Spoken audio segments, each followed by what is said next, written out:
Bonjour, dans cette vidéo, on va travailler la réduction de cette matrice-là à n, et qui s'appelle matrice de Clément, ou aussi matrice de Kac.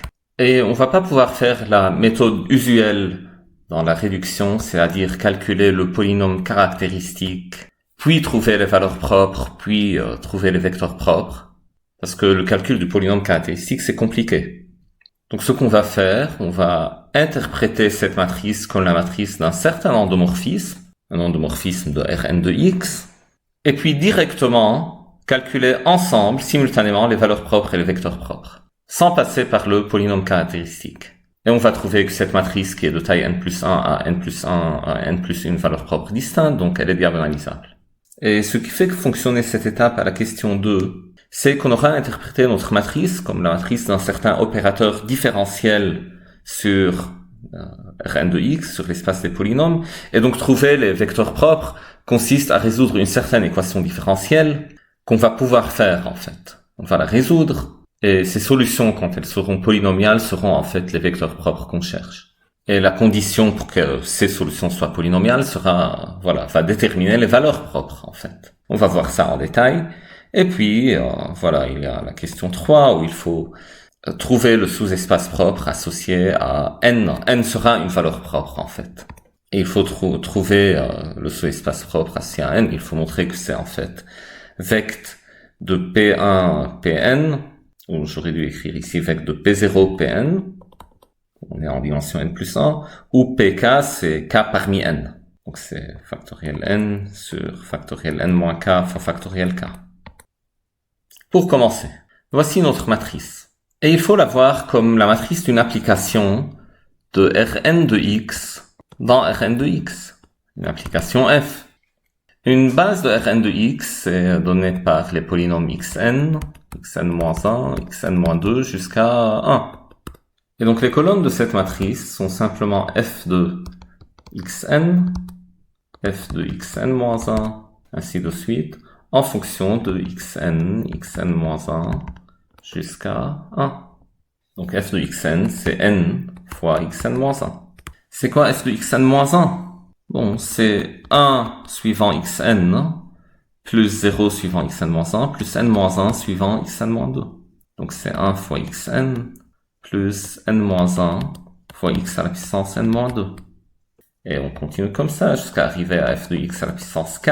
Donc pour f de x à la puissance k, qu'est-ce qu'on a? Voyons, pour x à la puissance n, vous avez un n juste au-dessous de la diagonale. Pour x à la puissance n-1, vous avez ce n-1 au-dessous de la diagonale. Et donc voilà, ainsi de suite. Pour x à la puissance k, vous aurez k au-dessous et un n-k au-dessus. Remarquez la somme des termes sur une colonne Cn. Et donc ici une petite remarque à côté.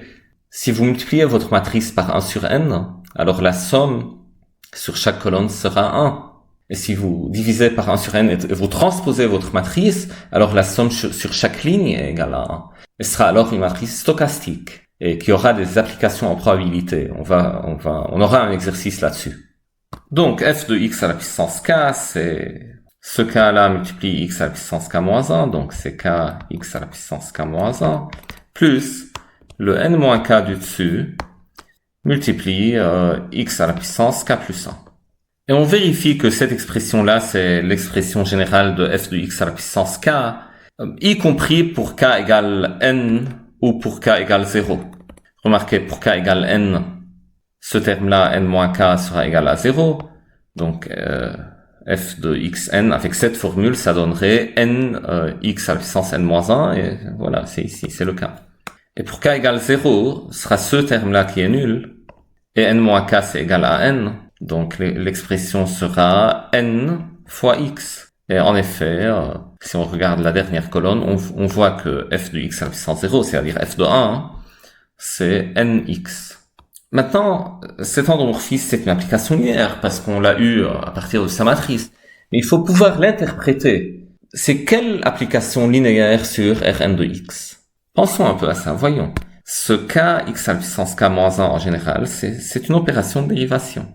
Donc, f de x à la puissance k, c'est la dérivée de x à la puissance k plus ce terme en n-k fois x à la puissance k plus 1. Comment on peut voir ça? Donc je peux séparer ici, je peux écrire plus n x à la puissance k plus 1 moins k fois x à la puissance k plus 1. Ici, si je mets x2 en facteur, je peux faire apparaître le même opérateur de dérivation. Et dans ce terme-là, je vais mettre x en facteur et j'aurai le polynôme xk lui-même. Donc je peux réécrire ça comme ça. Donc c'est la dérivée de x à la puissance k plus n fois x à la puissance k moins x2 fois la dérivée de x à la puissance k. Et le premier terme et dernier terme, ça donne 1 moins x2 fois la dérivée de x à la puissance k, plus le terme du milieu, c'est nx fois x à la puissance k. Et n, c'est une constante du problème. Donc, pour tout polynôme de la forme, de la base, son image, c'est donné par cette expression-là. Et donc, je peux dire, pour tout polynôme p de Rn de x, f de p, c'est 1 moins x de p' plus nx fois p. C'est juste la linéarité. Et donc, comme ça, j'aurais interprété la matrice comme la matrice d'un endomorphisme f. Et on comprend c'est quoi cet endomorphisme. Donc, ça fait apparaître la dérivation de p. On va pouvoir utiliser cette idée pour pouvoir calculer les valeurs propres et vecteurs propres. Et on a résolu la première question. Passons à la deuxième. Trouver le spectre. Bon, montrer en fait que le spectre, c'est ces entiers-là. Donc, le spectre, c'est moins n plus 2, moins n plus 4, etc. Ça continue comme ça jusqu'à n. Et vous voyez, si on les compte, c'est n plus une valeur propre de Z2 distincte. Et on en déduira que, voilà, la matrice directement est diagonalisable. Donc, comment on fait ça? On a que f d'un polynôme p, c'est 1 moins x2 p' plus nxp. Et si lambda est une valeur propre, et p lambda est un vecteur propre associé, alors on doit avoir que f de p lambda, c'est égal à lambda fois p lambda. Donc, que 1 moins x2 fois la dérivée de p lambda plus nx p lambda, c'est égal à lambda fois p lambda. Et si je prends lambda p lambda de l'autre côté, je factorise par p lambda. Donc on aura 1 moins x2 p lambda prime plus nx moins lambda p lambda égale 0.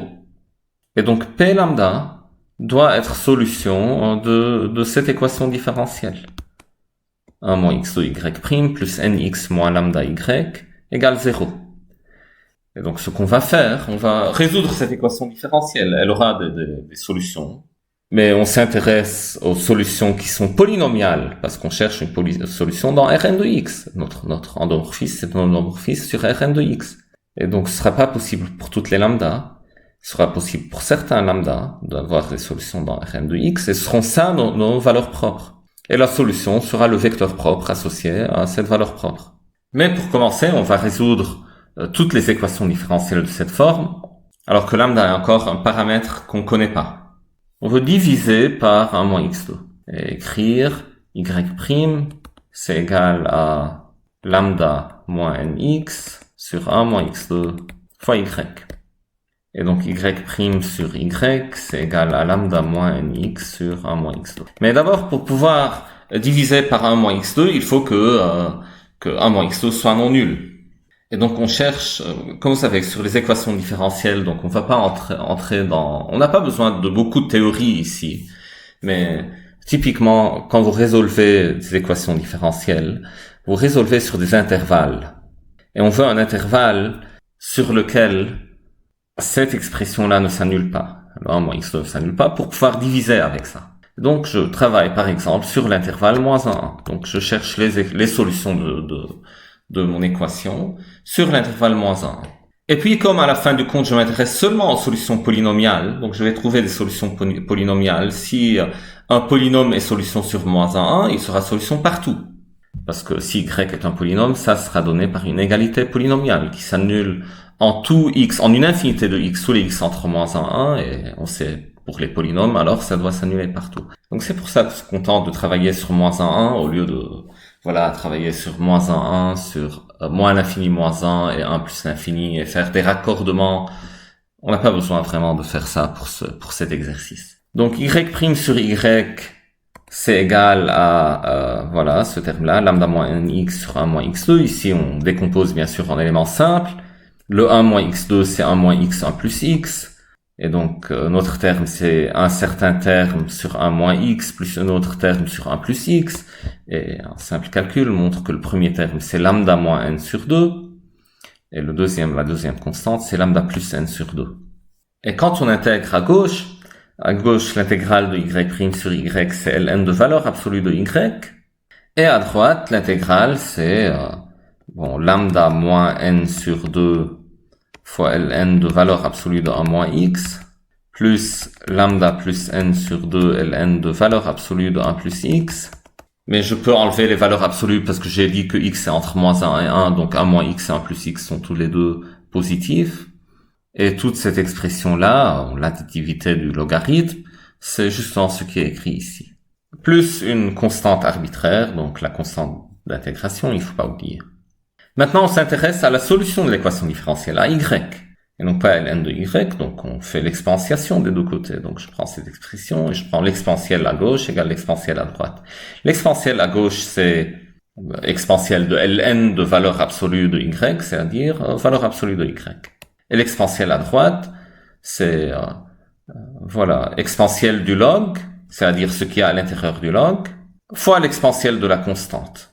Donc c'est exponentielle c', fois tout ce qu'il y a à l'intérieur du log, qui est 1 moins x à la puissance moins lambda plus n sur 2, fois 1 plus x à la puissance lambda plus n sur 2. Et le y, alors, c'est plus ou moins exponentielle c'. Ou c' est une constante arbitraire. Exponentielle c', c'est une constante positive, mais le plus ou moins exponentielle c', c'est essentiellement une constante arbitraire. Donc je vais l'écrire c fois 1 moins x à la puissance moins lambda plus n sur 2 fois 1 plus x à la puissance lambda plus n sur 2. Donc voici nos solutions, les y de cette forme-là.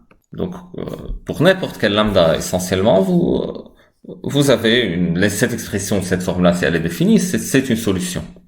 Maintenant, on s'intéresse aux solutions polynomiales, les solutions qui sont des polynômes. Parce que, voilà, on cherche des vecteurs propres d'un endomorphisme défini sur les polynômes degré au plus n. Alors que les termes comme ça, c'est pas forcément polynomial. Déjà, pour que ce soit polynomial, il faut que lambda plus n sur 2 et lambda moins 1 sur 2, il faut qu'ils soient positifs et entiers. Si c'est pas un entier, donc si le n moins lambda, si c'était égal à 1, donc le y, c'est c racine carrée de 1 moins x. C'est pas un polynôme en x. Et si c'est un truc négatif, alors le 1 moins x passe en bas. Donc ce sera un 1 plus x à la puissance quelque chose sur 1 moins x à la puissance quelque chose, un truc positif. Donc c'est pas un polynôme non plus.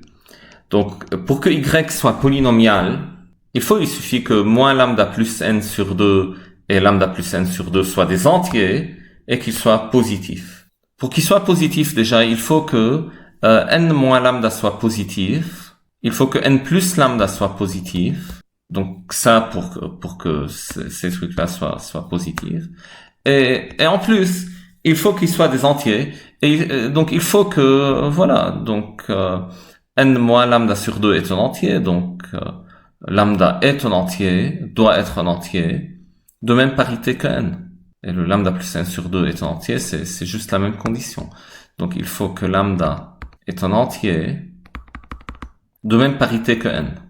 C'est-à-dire soit si n est pair, lambda est un entier pair, si n est impair, lambda doit être un entier impair. Donc lambda est un entier, de même parité que n. Ces deux premières conditions, c'est juste que lambda est compris entre moins n et n, parce que celle-là, elle donne que lambda plus grand que moins n, et celle-là, elle donne que lambda plus petit que n. Et l'autre condition, c'est lambda est un entier, de même parité que n. Les conditions sont alors, donc lambda peut être égal à moins n, parce que moins n est un entier compris entre moins n et n, et de même parité que n. Il est pair si n est pair, et impair si n est impair. Et puis, lambda peut être égal à moins n plus 2, moins n plus 4, et ça continue comme ça jusqu'à n moins 2, et à la fin du compte, c'est n. Ce sont les seuls entiers de même parité que n, et qui sont compris entre moins n et n. Et donc le spectre, c'est cet ensemble d'entiers. Parce que c'est justement pour ces entiers, pour ces réels-là qu'on peut trouver des vecteurs propres pour l'endomorphisme considéré. Donc le spectre, c'est l'ensemble des moins n plus 2k, où k, voilà, varie entre 0 jusqu'à n.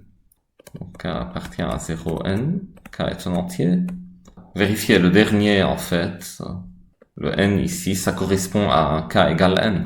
Moins n plus 2n, c'est n. Et la conclusion, c'est qu'on a n plus une valeur propre de Z2 distincte, une valeur propre pour chacune de ces valeurs de k, et l'espace Rn de x est de dimension n plus 1, et donc notre endomorphisme est diagonalisable. Et voici ces valeurs propres, donc on a répondu à la question 2. Et maintenant on passe à la troisième question. Donc il faut trouver le sous-espace propre associé à la valeur propre n. Et on a le vecteur propre de l'endomorphisme, mais on veut le vecteur propre de la matrice. Parce qu'ici ils disent montrer que le vecteur propre, c'est voilà, il donne pas un polynôme, mais il donne un certain vecteur de Rn plus 1. Et le coefficient, c'est les k parmi n.